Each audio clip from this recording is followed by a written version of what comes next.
Olá, graça e paz, muito bom dia, boa tarde ou boa noite para você que está comigo aqui no nosso canal, para juntos fazermos a leitura da Palavra de Deus. Minha gargantinha tá parecendo que eu acabei de acordar, né, gente? Ela tá um pouquinho irritada, mas vamos que vamos. Hoje é dia 13 de junho. E ontem, como é que foi com a namorada, hein? Ah, que bênção, né? Nós temos aqui alguns aniversariantes amigos mesmos, né? Alguns mais chegados do que irmãos.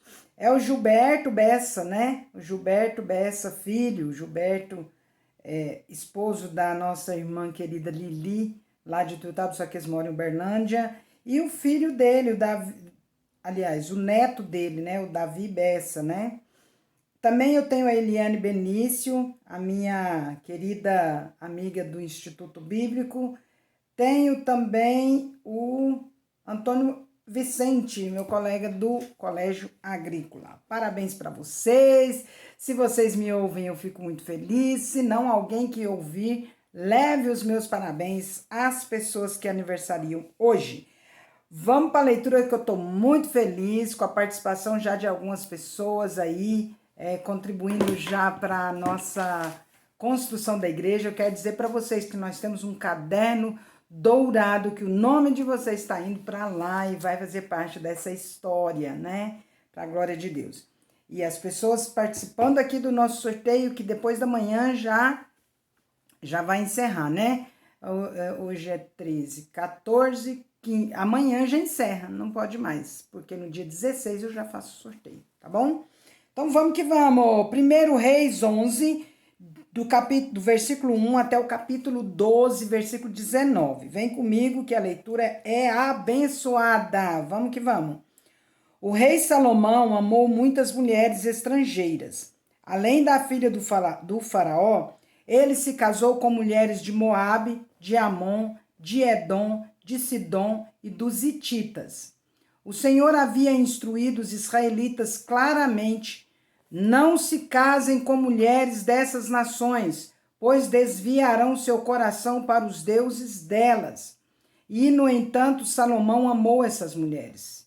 No total, casou-se com 700 princesas e teve 300 concubinas, e elas desviaram seu coração do Senhor.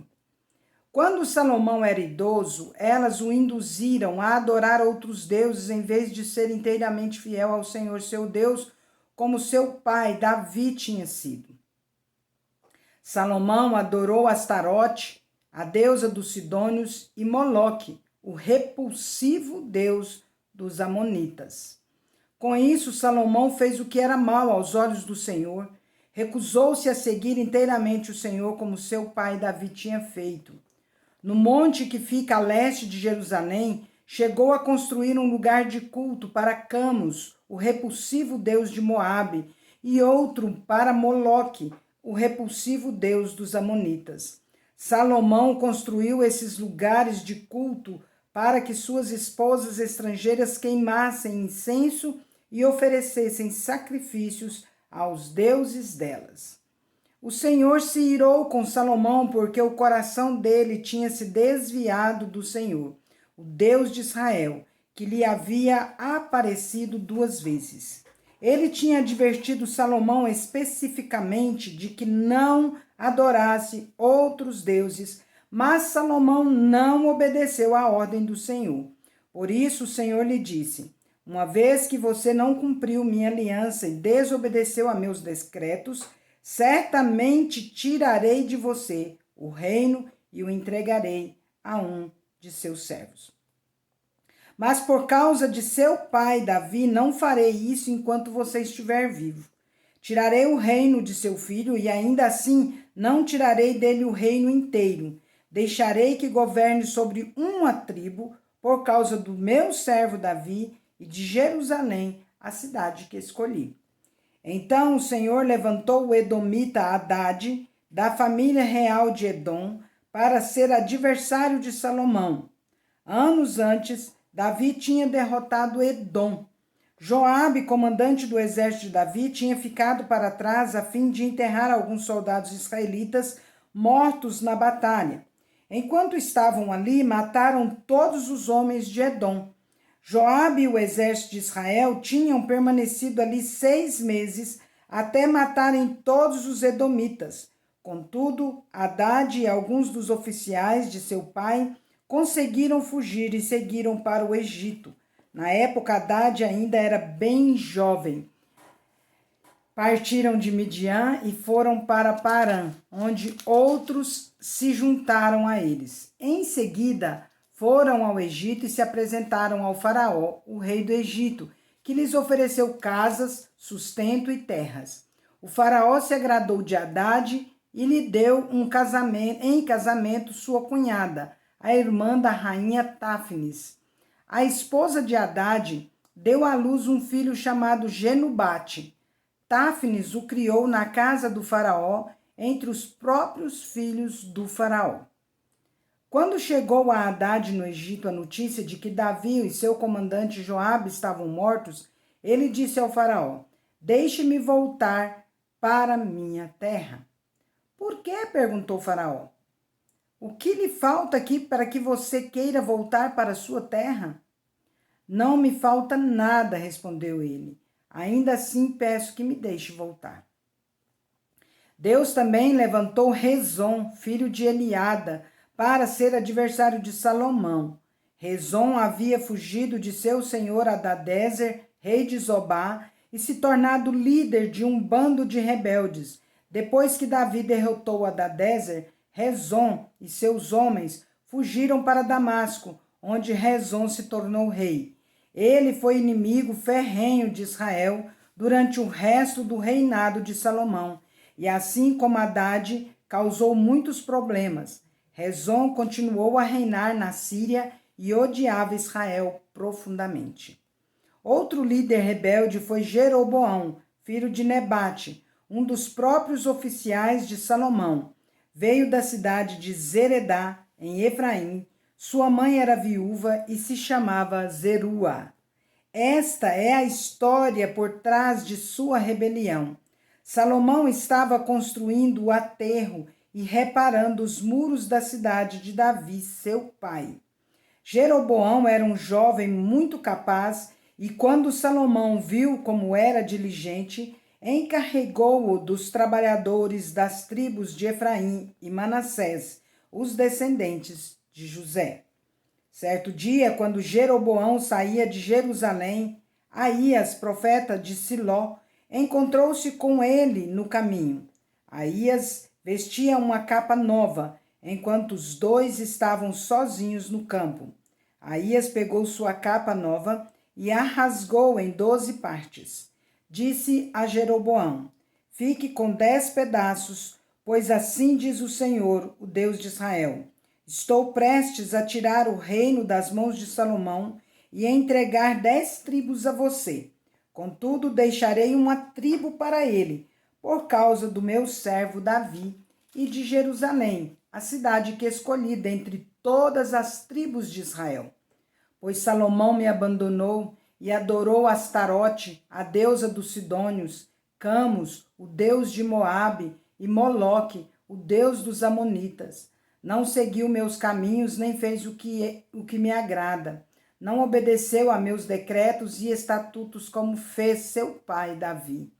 Contudo, não tirarei o reino inteiro de Salomão agora, por causa do meu servo Davi, a quem escolhi, e que obedeceu a meus mandamentos e decretos. Manterei Salomão no governo enquanto ele viver. Mas tirarei o reino do filho dele e darei 10 tribos a você. O filho de Salomão terá uma tribo, para que os descendentes de meu servo Davi continuem a brilhar como uma lâmpada em Jerusalém, a cidade que escolhi como lugar para o meu nome.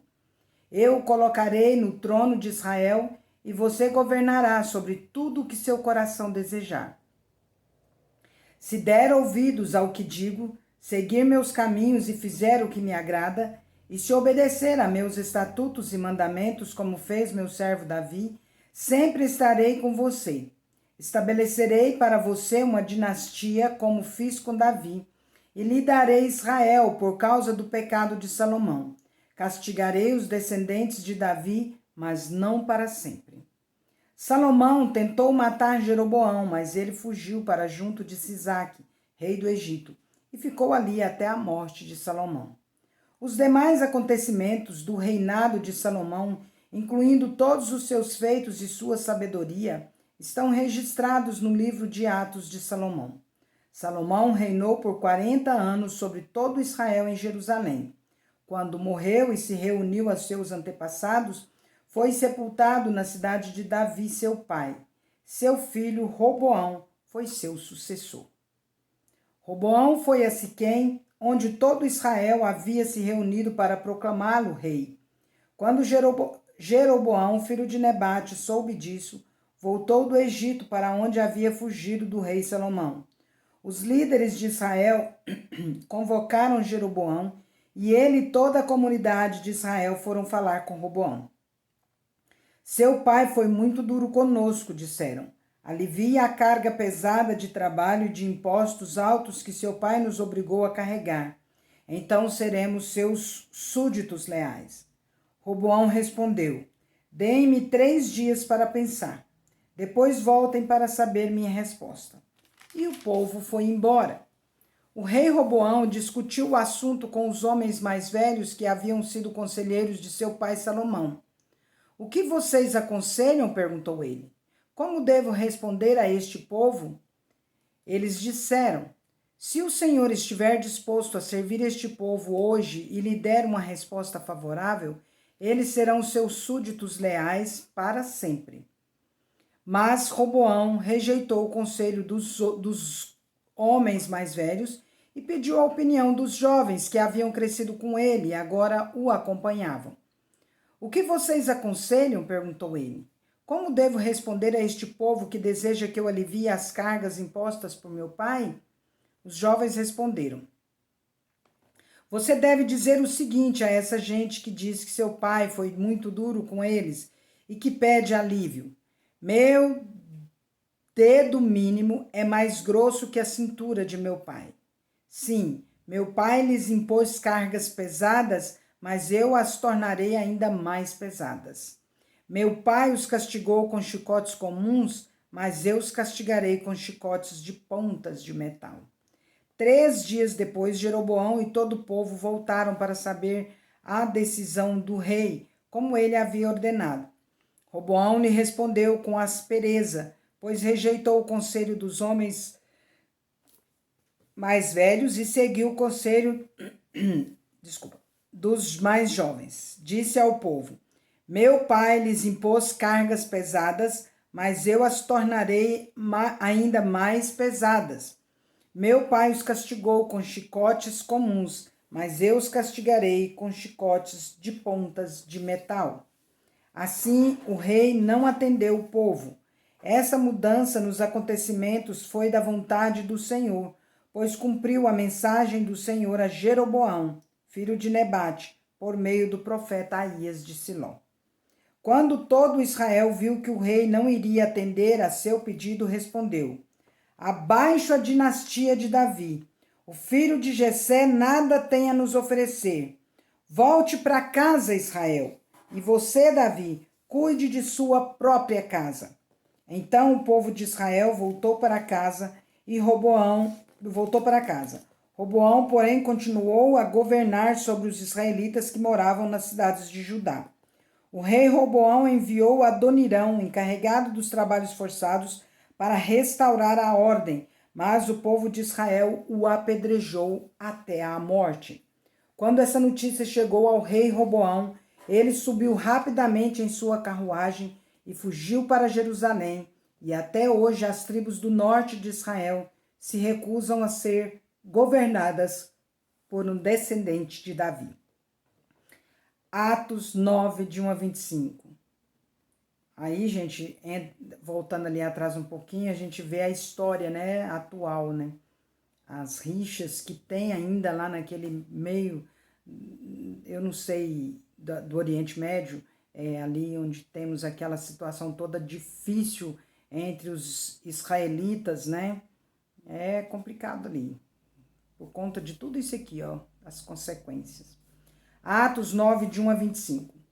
Enquanto isso, Saulo, motivado pela ânsia de matar os discípulos do Senhor, procurou o sumo sacerdote, pediu cartas para as sinagogas em Damasco, solicitando que cooperassem com a prisão de todos os seguidores do caminho, homens e mulheres que ali encontrasse, para levá-los como prisioneiros a Jerusalém. Quando se aproximava de Damasco, de repente uma luz do céu brilhou ao seu redor. Ele caiu no chão e ouviu uma voz lhe dizer: Saulo, Saulo, por que você me persegue? Quem és tu, Senhor? Perguntou Saulo.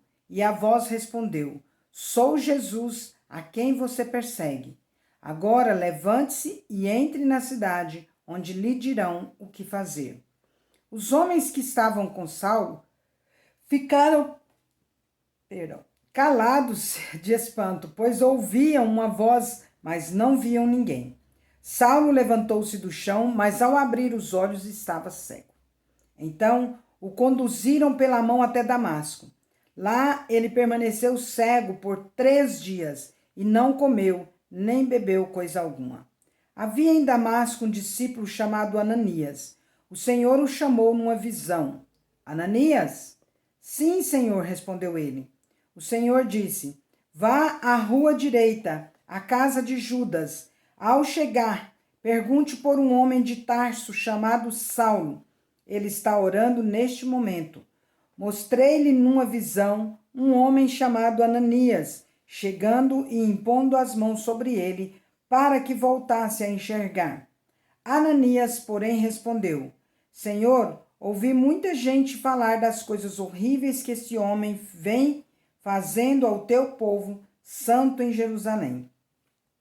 E ele tem autorização dos principais sacerdotes para prender todos que invocam o teu nome. O Senhor, no entanto, disse: Vá, pois Saulo é o instrumento que escolhi para levar minha mensagem aos gentios e aos reis, bem como ao povo de Israel, e eu mostrarei a ele quanto deve sofrer por meu nome. Ananias foi e encontrou Saulo. Ao impor as mãos sobre ele, disse: Irmão Saulo, o Senhor Jesus, que lhe apareceu no caminho para cá, me enviou para que você volte a enxergar e fique cheio do Espírito Santo.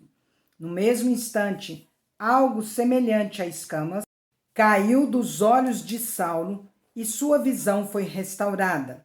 Então ele se levantou, foi batizado e, depois de comer, recuperou as forças. Saulo permaneceu alguns dias em Damasco com os discípulos. Logo começou a falar de Jesus nas sinagogas, dizendo: Ele é o Filho de Deus. Todos que o ouviam ficavam admirados. Não é esse o homem que causou tanta destruição entre os que invocavam o nome de Jesus em Jerusalém? Perguntavam. E não veio aqui para levá-los como prisioneiros aos principais sacerdotes? Gente, deixa eu abrir um parênteses bem rapidinho aqui. Gente, não questione se você vê alguma pessoa que foi traficante, foi assassino, foi estuprador, foi bandido e se converte ao Senhor. Não duvide. O poder de Deus é grande demais. Muitas vezes nós cristãos, né, nós mesmos, falamos: agora é fácil, né? Agora ele se converte, agora ele diz que é crente.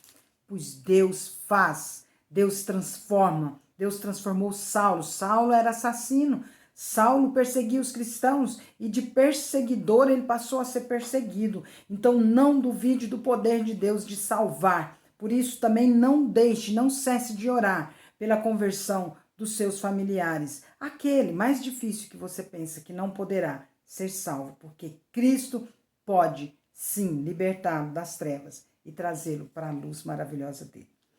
A pregação de Saulo tornou-se cada vez mais poderosa, pois ele deixava os judeus de Damasco perplexos, provando que Jesus é o Cristo. Depois de certo tempo, alguns judeus conspiraram para matá-lo. Dia e noite vigiavam a porta da cidade com a intenção de assassiná-lo, mas ele foi informado desse plano. Então, durante a noite, alguns de seus discípulos o baixaram pela muralha da cidade num grande cesto. Salmos 131, de 1 a 3. Cântico para os peregrinos a caminho de Jerusalém. Salmo de Davi. Senhor, meu coração não é orgulhoso e meus olhos não são arrogantes. Não me envolvo com questões grandiosas ou maravilhosas demais para a minha compreensão. Pelo contrário, acalmei e aquietei a alma como criança desmamada que não chora mais pelo leite da mãe. Sim, minha alma dentro de mim é como uma criança desmamada. Ó Israel, ponha sua esperança no Senhor, agora e para sempre. Amém. Provérbios 17, 4 e 5. A pessoa má gosta de ouvir maldades. O mentiroso dá atenção a palavras destrutivas. Quem zomba do pobre insulta seu Criador. Quem se alegra com a desgraça alheia será castigado. Tá aí, gente, encerramos nossa leitura por hoje. Glória a Deus por isso. Muito obrigada por você estar aqui comigo nesse tempo todo, participando aí da nossa leitura. Quero pedir mais uma vez que você não se esqueça de deixar aí uma mensagenzinha, talvez só um coraçãozinho. Tá bom, já serve, né? É assim, né, gente? É isso aí, eu tenho que abrir a mão para aparecer o cara. Vou aprendendo, velho querendo fazer coisa de novo, né?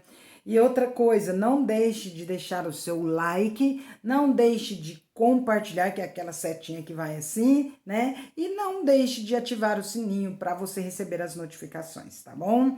Deus é maravilhoso demais. Compartilhe essa leitura para que outros se maravilhem com essa maravilhosa bênção que é a palavra do Senhor. Finalmente, irmãos, tudo que é verdadeiro, tudo que é respeitável, tudo que é puro, tudo que é justo, tudo que é puro, tudo que é amável, tudo que é de boa fama, se alguma virtude há, se algum louvor existe, seja isso que ocupe o vosso pensamento.